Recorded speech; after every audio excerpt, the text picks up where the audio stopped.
வணக்கம். இன்னைக்கு வீடியோவில் முஸ்லீம் பெண்களுக்கு மெயின்டெனன்ஸ் உண்டா அப்படின்னு பார்க்க போகிறோம். அவங்களுக்கு மெயின்டெனன்ஸ் உண்டு. 1985 அகமது கான் வெர்சஸ் ஷா பானு கேஸில் இந்த கேள்வி அரசியல் அமைப்பு அமர்வு முன்னாடி வந்துச்சு. அப்போ இருந்த ஜஸ்டிஸ் என்ன சொன்னாங்கன்னா, சிஆர்பிசி 125ங்கிறது ஒரு சமூக நீதி சோஷியல் ஜஸ்டிஸ் தர செக்ஷன். அதனால தான் அதை சிபிசியில் வைக்காமல் சிஆர்பிசியில் வச்சுருக்காங்க. ரெண்டு சைடும் இந்த கேஸில் ஹோலி குரானில் இருந்து எடுத்து சொன்னாங்க. 5 ஜஸ்டிஸும் ரெண்டு தரப்பு வாதத்தையும் கேட்டாங்க.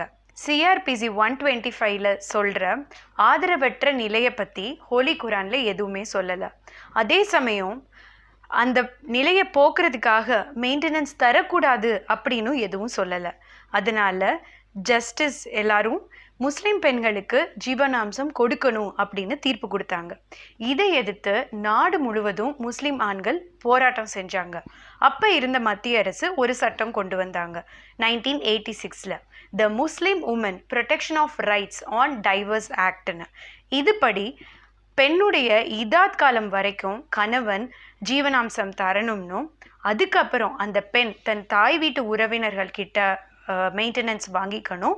அப்படி யாரும் இல்லைன்னா வக்ஃப் போர்டு கிட்ட மெயின்டெனன்ஸ் வாங்கிக்கணும் அப்படின்னு சொல்லப்பட்டது. அதே வருஷத்துலேயே இந்த சட்டம் அடிப்படை உரிமையை மீறதா இருக்குது அப்படின்னு சொல்லிட்டு தானியல் லத்தீஃபி அப்படிங்கிறவர் இந்த சட்டத்துக்கு எதிர்த்து வழக்கு தொடுத்தார். அந்த வழக்கு 15 வருஷம் கழித்து 2001 தீர்ப்பு வந்தது. அந்த வழக்கில் என்ன தீர்ப்பு கொடுத்தாங்கன்னா, முஸ்லீம் பெண்ணுக்கு மெயின்டெனன்ஸ் இல்லை அப்படின்னு சொன்னால் அது ஆர்டிக்கல் 14, 15, 21 மீறதா இருக்கும். சுயமரியாதையோடு வாழ்கிறது ஒரு அடிப்படை உரிமை. அதை எந்த தனிநபர் சட்டமும் ஒருத்தர்கிட்ட இருந்து பறிச்சுக்க முடியாது. அப்போ இந்த சட்டத்தை எப்படி புரிஞ்சுக்கலான்னா 2 வகையாக புரிஞ்சுக்க முடியும்.